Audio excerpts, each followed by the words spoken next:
Hi, I'm Chef Jeff, and welcome to my classroom. I'm excited you're here.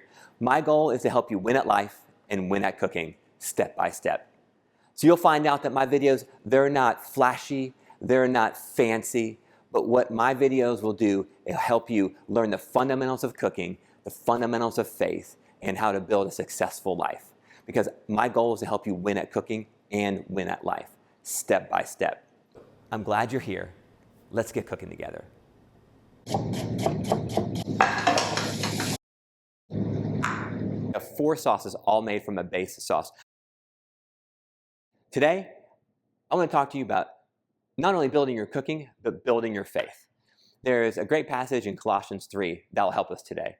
Because I want you to have an amazing life. An amazing life is not easy, but in order to do it, you have to follow some sort of path that has some roots, that has some structure. And in Colossians 3, it gives us some points on how we live the good life, right? And the good life is how we build our faith. It's got four basic points out of Colossians 3. The first is to set your eyes on things above. So think about God and think about Christ. Set your eyes on things above. And then it says to remove some of the things that are in your life. Remove some of the obstacles that are in your life, the greed and the immorality and the sexual immoralities and things of our life. You want to get rid of those. And then it talks about things from our heart, right? Our heart, because out of our heart comes anger and malice and frustration. And so it says to rid yourselves of those things and rid yourselves of foul language too. You know, our mouths can be really helpful to people, or they can tear people down. So rid your mouth of any unhealthy and filthy language. Right? And then it says, after you do these things, then to put on a new self, right? A new self in Christ. So that's how you can learn just a quick few tips on how to build your faith and build your life out of Colossians 3. And now we're going to build some cooking skills. So let's go. All right, let's build some cooking skills. One of the basic cooking skills is something that you use all the time at home, and it's a red sauce, right? In the kitchen, we call it a red sauce. You'll call it a tomato sauce. And the most basic tomato sauce is what I have right here. I have got some onion, some garlic, some olive oil.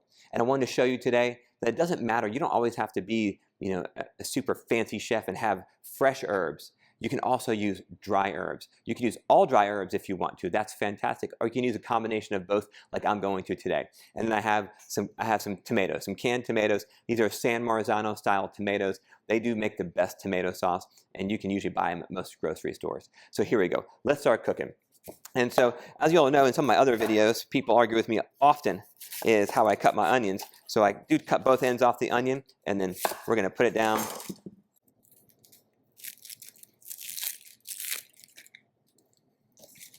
And then once it's peeled, I like to get all of the trash out of the way. I took the core off because people like to argue with me about that, but it does keep your cutting board cleaner and easier to work with. So I'm going to chop this onion super small.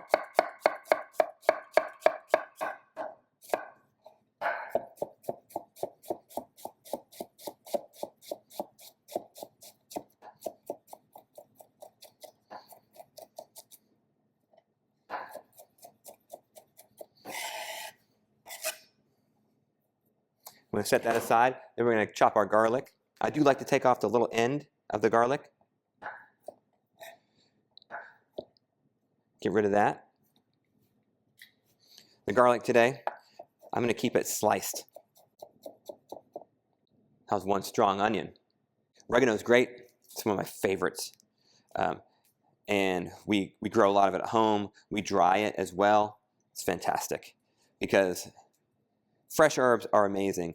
And I'll tell you, there's a huge difference in fresh herbs and dry herbs, yes.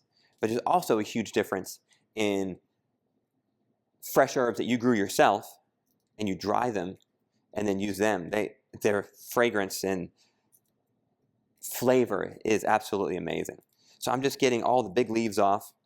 And then anytime I want to cut herbs, anytime I want to cut something small, I roll it into a ball and then I cut it fine every time, right? And so making sure I slide my knife through, right? Because if you just go up and down, you're going to bruise your herbs and turn them black. So instead, we want to slide through the membranes of those herbs, and it'll preserve their look and their flavor. Oh yeah, it smells great. So I'm going to slide that to the side, and really after that, we are ready to start cooking. I'm going to show you this simple tomato sauce, and it's fantastic. But I'm also going to show you 3 variations that you can do with this sauce once you're done with it. So this is like a base tomato sauce. Again, super simple. So I'm heating my pan, and I'm going to add my olive oil to it, and then we're going to put in our onions and our garlic.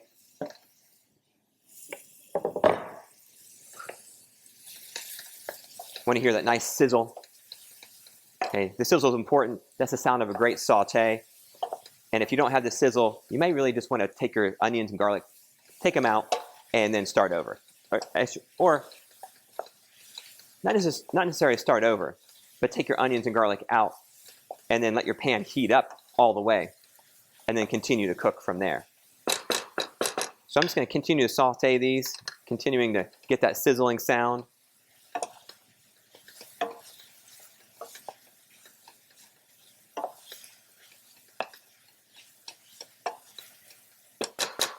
You can use tomatoes from your garden. You can use canned tomatoes for this. All of them work. I think the most important part is that you have a good quality tomato. And some canned tomatoes don't work well. And so you just have to test. Sometimes you have to test the kind of tomatoes that you can get at the grocery store. Again, I like the San Marzano tomatoes. They are definitely the best and usually pretty easy to find. As my onions start to cook down, I feel like I'm in great shape. I don't mind if you get just a little bit of color on the onions, because that helps a little sweetness and helps balance some of the acidity from the tomatoes, and that's a personal preference. But also when you're learning to cook and you want to balance flavors, sweet and acid do balance each other. So it is sometimes personal preference, but also it does help you just in the general cooking sense that when you're in the end, you're trying to bring all of your flavors to the front of your palate so you can eat them, and you're also trying to balance certain things so that one isn't dominating the other. And so getting a little bit of color like you see here on a few of my onions is a great idea.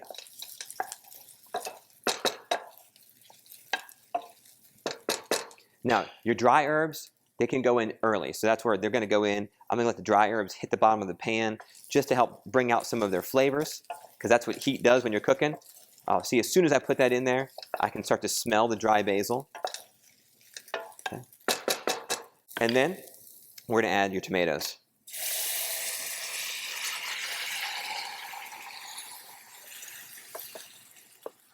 We're going to bring this to a simmer. I'm going to add my oregano.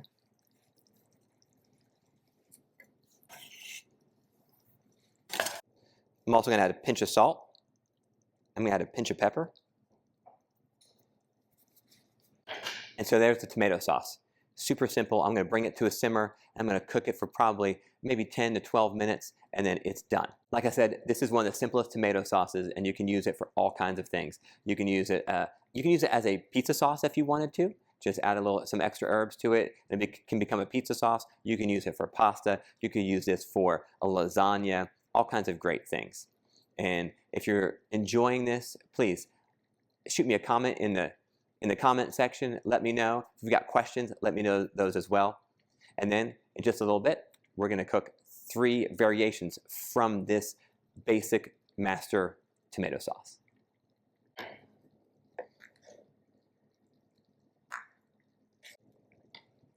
All right, are you ready for our first variation? Our first variation is an arrabbiata sauce. It's a spicy red wine tomato sauce that's going to be made from using the base sauce that we already went for. So I've heated my pan a little bit. I'm adding just a little bit of cooking fat to it. And then we're going to add our onions.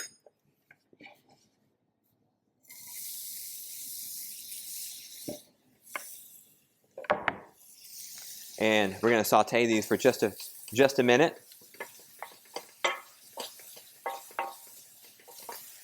Now, when you're sauteing, you want to make sure that your onions keep the sizzling sound, because your vegetables, they're going to soak up a lot of your fat. And if your vegetables start to hiss at you, make like a loud hissing sound instead of the sizzling sound, you might need to add a little bit more fat. And so I can already tell I had just not quite enough fat in there to get the job done like I like. So your arrabbiata sauce, we're going to use heat to do its job. So heat, when you're cooking, brings out the flavor of things, especially spicy things. And so we're going to add crushed red pepper, and we're going to add red wine to this. Red wine helps with the flavor, but then the crushed red pepper is going to bring us the spice. And that's where the arrabbiata sauce kind of has its signature, is the spice that's in it. And so once we get this cooked down a little bit, okay, I'm going to go ahead and add my crushed red pepper right to the bottom of the pan. Because, again, the dry heat on the bottom of the pan will help bring out flavors.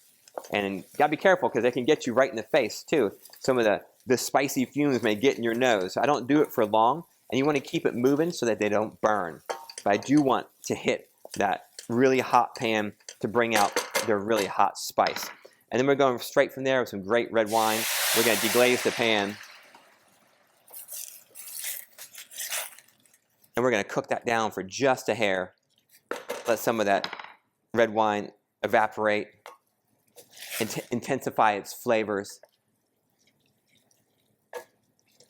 And then this sauce is typically a little bit thicker. So you have some options here. One of the smarter options is to cook your wine down a little bit more now, so it doesn't make your sauce runny and then have to cook it down later. So this, if you get some of the water out now, it goes a lot faster because you have a whole lot more surface area happening with the volume of wine that's in here versus once you add the volume of tomato sauce. So I'm going to cook my wine down just a little bit. Some of my tomato sauce here, the base tomato sauce. Then we want the sauce a little bit thicker. That's just the typical way that this sauce comes about. And so to make it thicker right now, we need to check our water content. And the way I check my water content when I'm cooking is, in a sauce like this, is to strike the bottom of the pan. I'm looking for silver. If you don't see silver, you have a lot of water, because water moves super fast. And so what we want is to be able to strike it and almost let the Israelites cross over. If we want them to be able to cross the Red Sea, we have to be able to hold our sides a little bit. And so right now, you don't see silver for very long, so it's not going to hold its sides and let them cross safely. So that's kind of how I think about it. That's how I bring like the Bible and some of my faith into my cooking. I think about these things all the time. And so every time I'm cooking a sauce, I'm always determining like how much water do I want in it, and if it needs to be thick, I got to make sure that when I strike the bottom of the pan, that the Israelites can escape. Just some of the fun things I think about. Another part that's really important when you're cooking a red sauce, cooking any sauce in a pan, is making sure you stir every so often, because when there's a lot of water in the pan, then you don't really have to worry about it burning as much. But as your water content starts to evaporate and it gets thicker, then you start to have problems with sticking. And when something sticks in the corners of the pans, then that's when it's not moving, and so then it can burn. And so we're getting thicker every single second as all the water is evaporating. That sauce is looking great, and I can strike the bottom, and I can start to see a little bit of silver. So we're not far away. I'm not looking for a paste. I'm just looking for a slightly thicker sauce than the master sauce that we started with. That's what I'm looking for. Just a little bit of being able to strike the pan and it's slowly closing the gap, letting me know that about 50% or so of the water content is probably gone, and this sauce is done. So here we have our arrabbiata sauce. It has a little darker color to it because we added the wine, and also because we cooked out some of the moisture. There we go. Our next sauce is a bolognese. Fantastic sauce. Starts off with meat and onions and garlic, and then our base tomato sauce. And we're also gonna use some milk and white wine to pull it all together. And so if you want a great meat sauce, this is one simple, yet elegant, and packed with flavor. So we're starting off with a little bit of onion as well, a little extra onion. And we're gonna add some extra garlic, as opposed to the onions and garlic that is already included in our base sauce. So I'm just gonna chop these onions and garlic up a little bit. Here we go. Let's make this bolognese sauce. It's amazing. So I've heated my pan, adding a little bit of oil, and we're gonna let that get hot. I always like to give it a few seconds to let it get hot. Listen for the sizzle. We're in good shape. So onions and garlic are going in.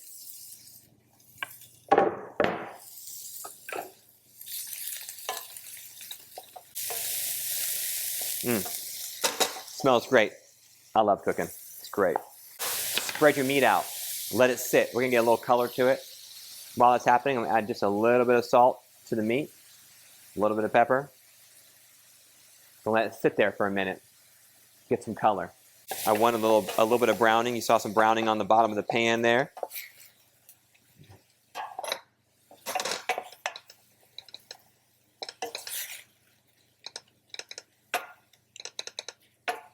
I'm gonna flatten it out again and just let it cook for a minute.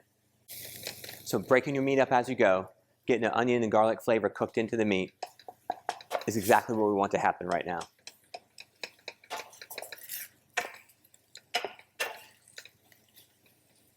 And then once my meat's cooked through, you could go early with the sauce if you want to, or when you deglaze with our wine and our milk. But I like to have the meat cooked all the way through before I do the next step. I like to do that because then the ground beef has rendered all of its fat into the pan, and that becomes part of the sauce and makes it taste a whole lot better. So we're there. I don't see any pink left, so a little bit right there. And now we're going to deglaze the pan with milk and wine. So here's our white wine. Here's my milk. A lot of people don't realize that some tomato sauces have a little milk in them. Milk helps with a lot of balance. It brings the acidity down of the tomatoes. And so once that's in and the bottom of my pan is clean, then it's time to add some of our base tomato sauce here. Once you get that mixed through, let it simmer for about 5 to 10 minutes max. Our bolognese is ready. The heat is off. We're looking good. Love it. The final variation today is a vodka sauce. It's really a vodka cream sauce. We're going to take our arrabbiata sauce, which we have some here, and I have some left over. I left it in the pan just for this. So we're going to heat this up, and we're going to finish it with vodka and heavy cream. Not milk this time. We're going to do heavy cream. The higher fat content gives you a smoother, creamier finish and imparts a distinct flavor that is enjoyable when you put it all together. And so the cream helps balance the heat down just a little bit, and the vodka just adds that little extra. You know what I'm talking about? So we're just going to heat this sauce up.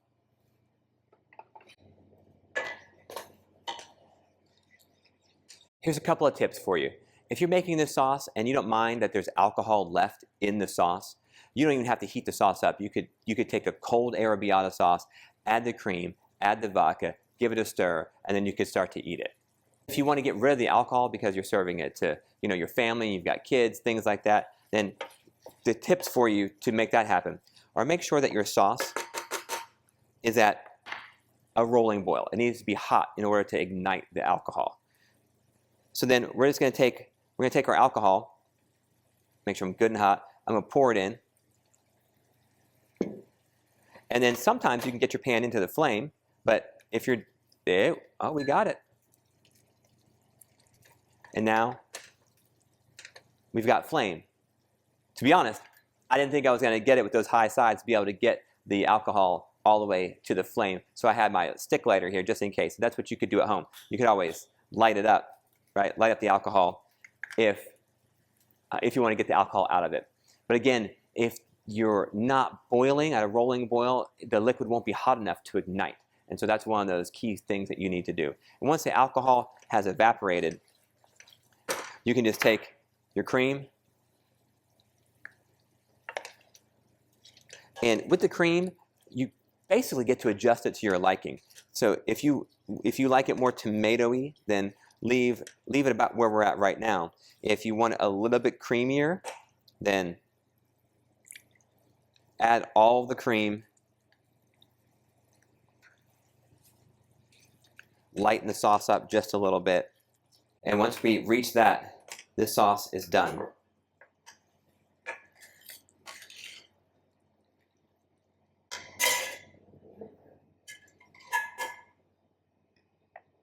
There you have it. We have 4 sauces all made from a base sauce. We have our base tomato sauce, and then we added crushed red pepper and wine to our turns into our arrabbiata sauce.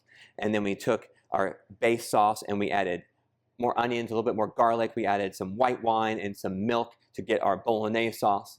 And then we took our base sauce, we had turned it into arrabbiata sauce, and then we added vodka and cream to it, and we get a vodka cream sauce. And so that's a beautiful thing, and how all that turns out from one base sauce. So you can build your sauces, you can build your faith by adding one more thing on at a time, and everything goes back to the basics. Hey, thank you for cooking with me today, and if you enjoyed this and you found it helpful, please like and subscribe to my channel, shoot me a couple comments, ask me a couple questions.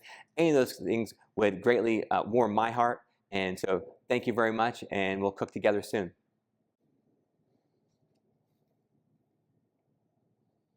Base tomato sauce, arrabbiata sauce, bolognese, and vodka cream sauce.